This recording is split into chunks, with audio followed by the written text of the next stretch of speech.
Nombreuses sont les personnes qui considèrent la fin du monde comme quelque chose d'extraordinaire et de très lointain. Pour d'autres, cette fin est plus perceptible, bien plus proche.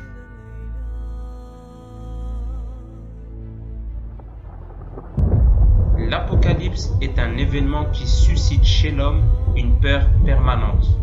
Une guerre nucléaire, par exemple, détruirait la Terre et la rendrait inhabitable.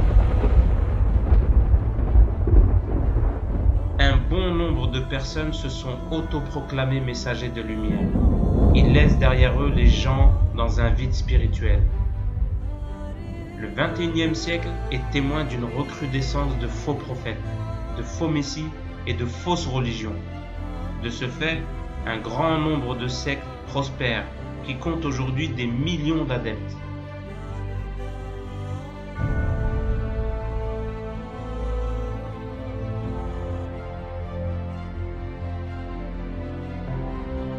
Ainsi commence notre voyage. Pourquoi le monde attend un sauveur, un Messie? Où tout a commencé? Quels sont les signes de sa venue?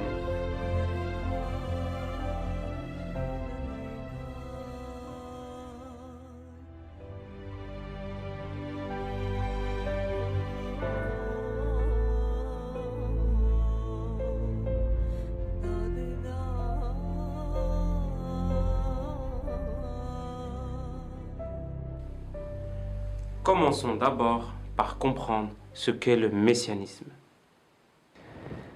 Le messianisme est la croyance en un Messie, un sauveur, un rédempteur. L'origine du mot Messie vient du mot arabe Masaha Yamsahu, qui signifie la touche bénie d'un prophète, un prophète révolutionnaire. Elle provient également du mot arabe Saha de Yasouh, qui signifie propager, ou plus précisément la propagation des enseignements purs dans le monde. Bien que toutes les grandes religions attendent la venue d'un Messie, l'humanité prolonge son retour, car son avènement signalera la fin des temps.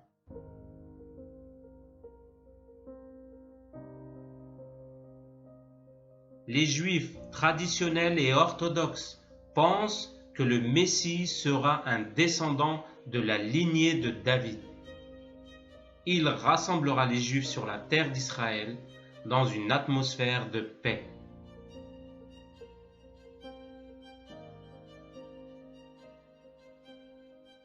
Dans le christianisme, la seconde venue du Messie correspond au retour prévu de Jésus descendant du ciel vers la terre. Un événement qui accomplira les prophéties telles que la résurrection des morts, le jugement dernier et l'établissement du royaume de Dieu.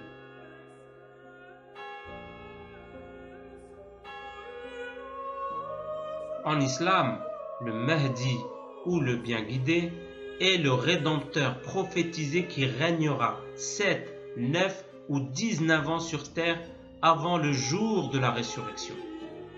Les musulmans pensent que le Mahdi libérera le monde de l'injustice et de la tyrannie aux côtés de Jésus.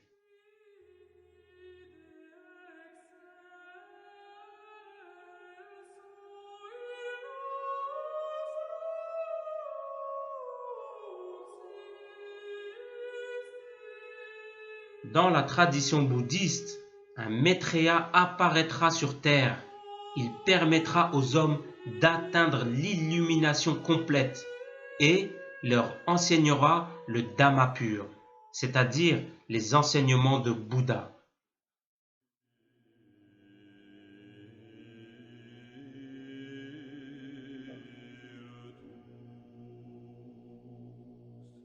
Dans l'hindouisme, Kalki est la 10e et dernière grande incarnation de Vishnu. Il mettra fin à une époque obscure et destructrice connue sous le nom de Kali Yuga. la manière dont l'avènement du Messie se réalisera et où cela aura lieu sont des points spécifiques et très importants dans toutes les religions. On va maintenant s'interroger sur les signes de l'avènement du Messie.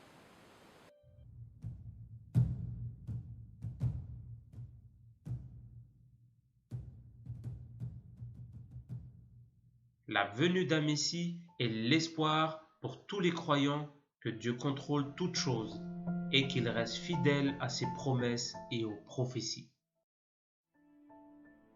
Dans le livre de Matthieu, Jésus dit « Veillez à ce que personne ne vous égare, car beaucoup viendront en mon nom en disant « Je suis le Messie » et ils égareront bien des gens. » Et Matthieu déclare « Vous entendrez des guerres et des rumeurs de guerre, mais ne soyez pas alarmés, car ces choses doivent arriver, mais ce n'est pas encore la fin. »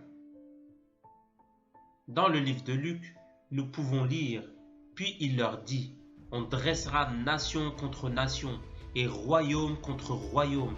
Il y aura de très grands séismes, la famine et la peste dans beaucoup de régions, des tribulations et des grands signes venus du ciel. »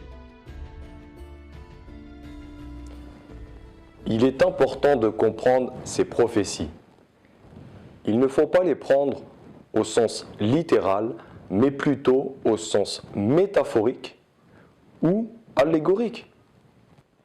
En ce qui concerne le judaïsme, le livre de Daniel expose la prophétie du Messie tant attendue. Cette prophétie prédit qu'après 2300 jours, le temple sera purifié. Dans l'Ancien Testament, un jour représente une année. Cette purification doit donc avoir lieu 2300 ans après la reconstruction du temple de Jérusalem, en 457 avant Jésus-Christ. Ce qui nous amène à l'an 1843. Et voilà pourquoi les érudits chrétiens attendaient le retour du Messie au XIXe siècle. Et quand les montagnes seront déplacées, et quand les chamelles grosses de 10 mois seront abandonnées, et quand les bêtes sauvages seront rassemblées, et quand les gens seront réunis ensemble. D'après les versets coraniques cités précédemment, nous comprenons que la fin des temps n'est pas un événement très lointain. Dans l'hindouisme, il y a la croyance en un réformateur universel, avec deux concepts différents. Le concept d'un réformateur universel qui viendra avec une loi, et le concept de la deuxième venue de Krishna. Il est également mentionné dans le livre sacré des hindous, la Gita, qu'après Dharma, il y aura Adharma, c'est-à-dire qu'après la paix, l'immoralité irréligieuse se répandra dans le monde. Nous savons que dans toutes les grandes religions, la fin des temps est précédée par un réformateur, un rédempteur, un messie. La question est, où est-il? D'après le Nouveau Testament, Jésus fut ressuscité d'entre les morts par Dieu, 3 jours après sa crucifixion. Il apparut à ses disciples et 40 jours plus tard eut lieu son ascension physique au ciel.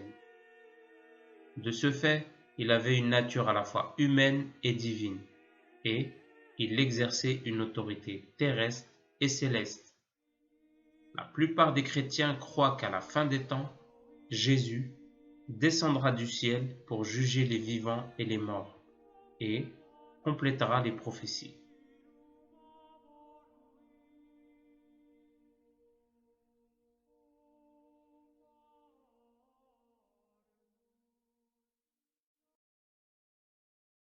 Les musulmans traditionnels croient que Jésus reviendra à la fin des temps.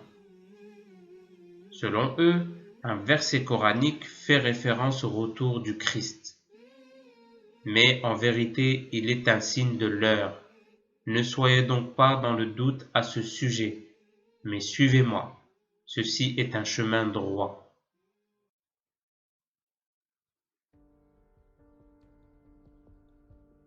Toujours selon les traditions islamiques, le Messie sera contre l'Antéchrist et ses suivants. Son apparition aura lieu dans une époque de guerre à laquelle le Mahdi bien guidé y mettra un terme.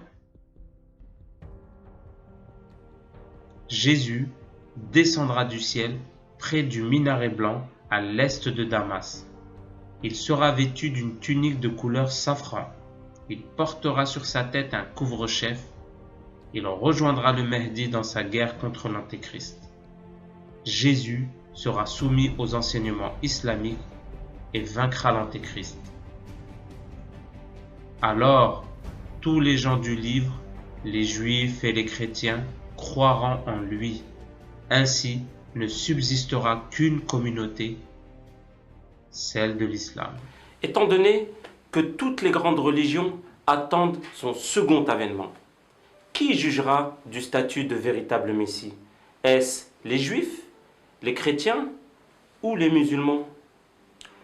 Le plus important est de comprendre pourquoi a-t-on besoin d'un Messie, un sauveur ou un rédempteur. La plupart des religions sont d'accord sur une autorité ultime.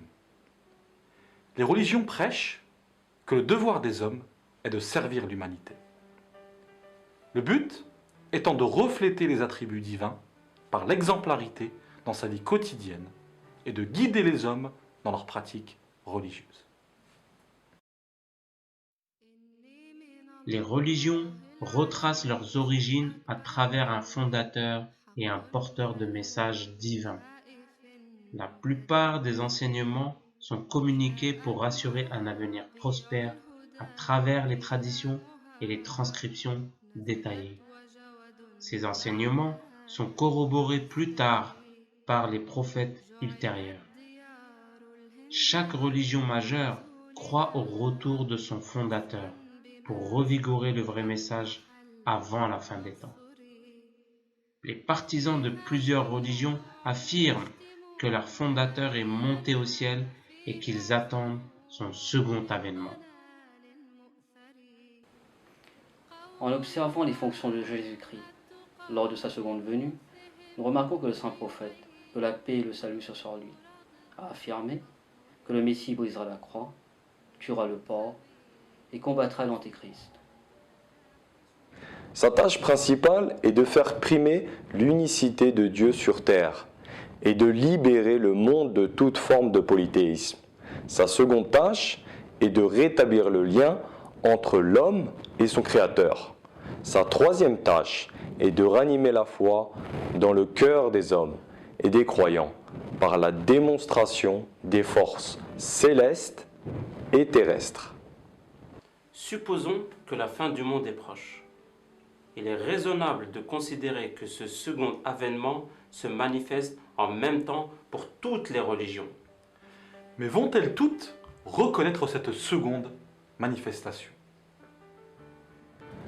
La seule conclusion possible, d'après le Saint-Coran, la Sainte Bible et même les autres livres saints, c'est que le Messie est déjà apparu. La croyance en la venue d'un Messie descendant physiquement du ciel n'est absolument pas fondée. L'islam confirme l'importance et l'authenticité de toutes les religions. Elle confirme également la véracité des prophètes antérieurs. Il est évident qu'un seul Messie apparaîtra, une seule personne. C'est la seule façon de satisfaire le but commun de toutes les religions. Promouvoir la paix et la fraternité. Dieu a envoyé le même message à travers ses prophètes à différentes époques. Aujourd'hui, cela a plus de sens. Dans ce contexte, un seul message final et universel doit être considéré. Pour unir l'objectif commun de toutes les religions, la réunification et l'actualisation des messages antérieurs est primordiale. Cependant, pour la seconde venue du Messie, tous les chefs religieux devront s'accorder dans une seule personnalité qui créera une ère de paix.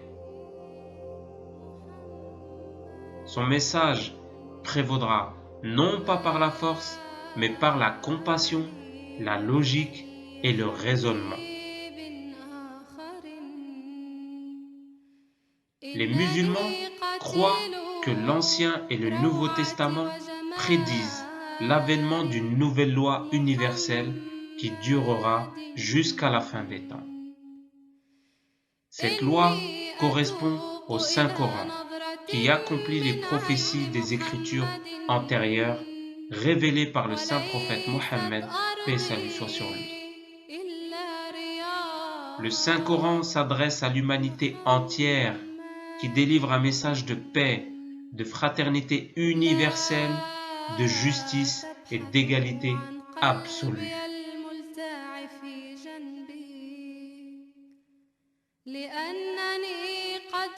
Le Saint-Coran possède une particularité unique qui permet de reconnaître la véracité de toutes les religions antérieures.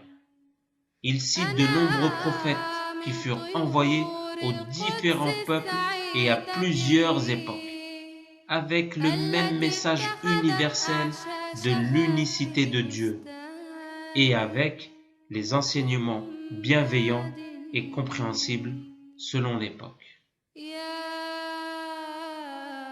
En islam, le concept du Messie tant attendu est une réalité. Il est rapporté dans le Sahih al-Bukhari qu'il est le recueil le plus authentique des paroles du saint prophète, que la paix et le salut soient sur lui. Par lui, par les mains duquel est ma vie et mon âme, le Messie apparaîtra bientôt parmi vous. Il brisera la croix, tuera le porc et abolira la guerre. Les musulmans sont profondément divisés et dans un état spirituel déplorable. Ils attendent désespérément que le Messie vienne les guider. Ils doivent résoudre leurs divergences intellectuelles afin de comprendre pleinement leur foi.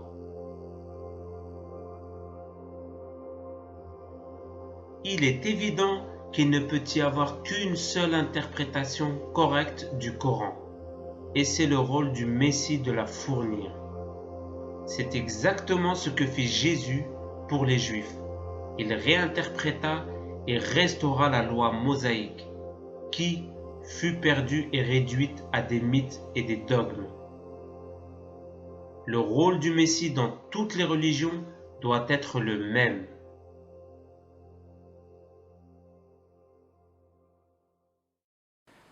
C'est un fait établi qu'à chaque fois que l'obscurité spirituelle règne sur terre et que la piété disparaît du cœur des hommes, Dieu envoie ses messagers afin de réformer et guider les gens sur le bon chemin. Les saintes écritures des grandes religions regorgent de signes de tels messagers qui sont apparus et ont établi le royaume de Dieu. En substance, les signes et les époques décrits dans toutes les Écritures saintes ont de frappantes similitudes. Le saint prophète de l'islam décrivit les signes de l'avènement du Messie promis. Les musulmans seront affaiblis, divisés et assujettis à d'autres nations. De façon générale, la décadence des valeurs morales s'amplifiera. Les femmes s'habilleront avec légèreté et exposeront leur corps. Un nouveau mode de transport remplacera la chamelle. Il fonctionnera avec du feu et les gens s'assieront à l'intérieur. Des tremblements de terre, la famine et des épidémies éclateront et détruiront un grand nombre de gens. Des éclipses solaires et lunaires se produiront ensemble à des dates spécifiques pendant le mois de Ramadan. Le Messie promis apparaîtra au début du XIVe siècle de l'Hégire.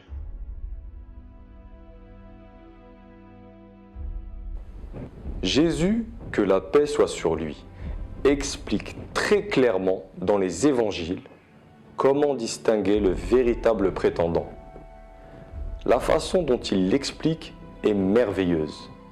Il dit Tout comme la force de la foudre part de l'est vers l'ouest, ainsi sera la venue du Fils de l'homme.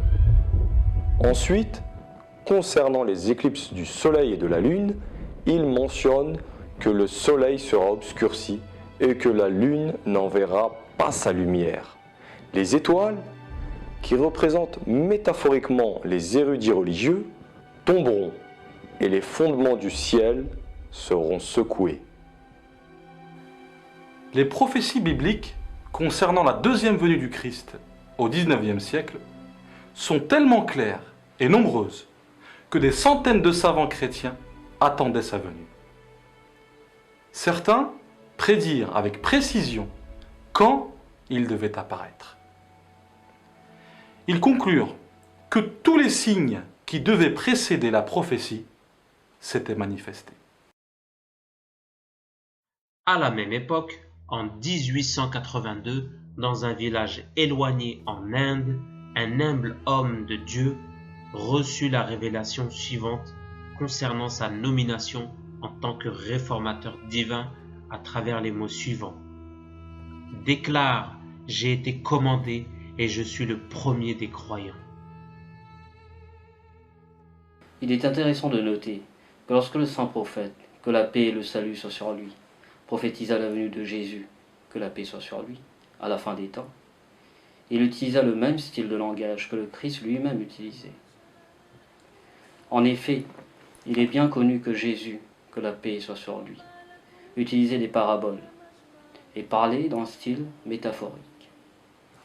Le saint prophète, que la paix et le salut soient sur lui, adopta donc le même style quand il prophétisa la deuxième venue de Jésus, que la paix soit sur lui. Le nom de Isa ibn Maryam, Jésus fils de Marie, a été mentionné pour indiquer que la personne qui viendrait accomplir la seconde venue en son nom et en son esprit serait très similaire au Christ, mais ce serait physiquement une personne différente.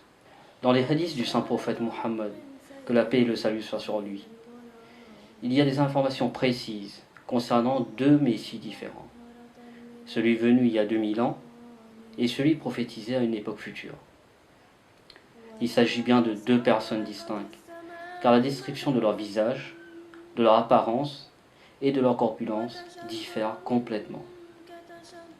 Concernant Jésus, que la paix soit sur lui, le saint prophète, que la paix et le salut soient sur lui, a mentionné qu'il avait le teint rosé et les cheveux bouclés, alors que la personne qui accomplirait le second avènement de Jésus a été décrite comme un homme au teint basané et aux cheveux lisses. Cela indique clairement qu'il ne peut s'agir de la même personne. La venue d'une telle personne n'est pas un événement ordinaire. Les prophéties et les signes mentionnés dans les livres saints de différentes religions se sont accomplis par l'avènement du Messie promis, né en 1835 dans un petit village de Qadian en Inde. À la suite d'une révélation divine, il déclara être le Messie promis et Imam Mahdi. Il proclama que toutes les prophéties des religions du monde s'étaient réalisées en sa personne.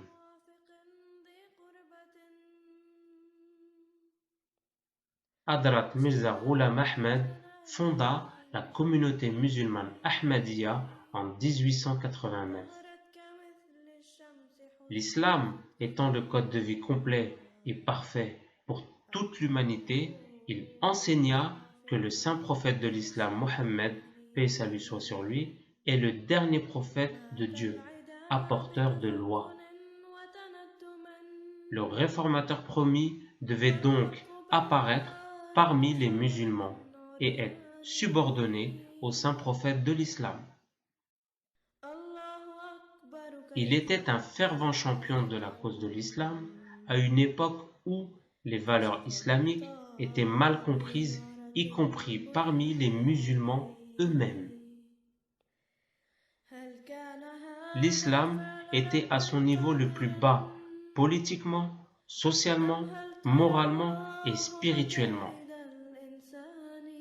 Il redonna vie à la croyance en un Dieu unique et au prophétat de Mohammed, paix et salut soit sur lui, et il établit une communauté de musulmans qui pratiquent l'islam dans sa pureté. Le fondateur de la communauté musulmane Ahmadiyya a invité le monde à l'islam. Il a souligné l'importance de la réforme spirituelle et a fondé une communauté pour les justes qui s'abstiennent des choses prohibées et qui invite les gens à comprendre les véritables enseignements islamiques. Cette communauté de gens pieux est en constante progression. La communauté musulmane Ahmadiyya a été fondée le 23 mars 1889. Elle ne comptait à cette époque que 40 adhérents. Le message s'est répandu et les gens ont commencé à rejoindre cette communauté qui compte à ce jour plusieurs millions d'adeptes dans 206 pays. Ce qui indique que cette communauté de personnes justes et pieuses est bel et bien établie. En s'appuyant sur les signes révélés et les récits antérieurs, il est évident que le Messie est arrivé et que la fin des temps est proche. D'après la loi divine, les faux prophètes ne prospèrent pas. La Torah affirme que les faux prophètes sont tués. Les évangiles déclarent que les imposteurs dépérissent et que leurs disciples s'éparpillent. Que de telles personnes subiront la souffrance et la punition divine. Par contre, les vrais prophètes sont agréés et honorés. Leur proclamation est établie et leur religion se répand dans le monde entier. Ils prospèrent sur une longue période. Les suivants d'Ahmed croient qu'Allah l'a envoyé en tant que Messie, comme Jésus pour mettre fin à une guerre religieuse, mais aussi pour condamner les bains de sang et pour instaurer la moralité, la justice et la paix. L'avènement d'Ahmed, le Messie Ghulam Ahmed, a suscité une ère sans précédent, celle de la renaissance de l'islam. Il débarrassa l'islam de toutes les croyances erronées et pratiques fanatiques, en défendant vigoureusement l'islam par des enseignements essentiels. Il a reconnu les enseignements nobles des fondateurs des religions et des hommes saints, Abraham, Moïse, Jésus, Krishna, Bouddha, Confucius et Guru Nanak. Il a prouvé que leurs enseignements convergeaient vers le véritable islam. Aujourd'hui, 120 ans après son établissement, la communauté musulmane Ahmadiyya est un mouvement international dont le siège actuel se trouve au Royaume-Uni. Elle s'accroît de manière rapide et dynamique et s'étend actuellement sur plus de 206 pays, comptant des dizaines de millions d'adhérents. Au sein de la communauté musulmane Ahmadiyya, les adeptes du Messie promis, que la paix soit sur lui, se considèrent très chanceux et bénis de pouvoir profiter de cette faveur divine. Beaucoup de gens attendent toujours avec impatience et cherchent désespérément le réformateur promis.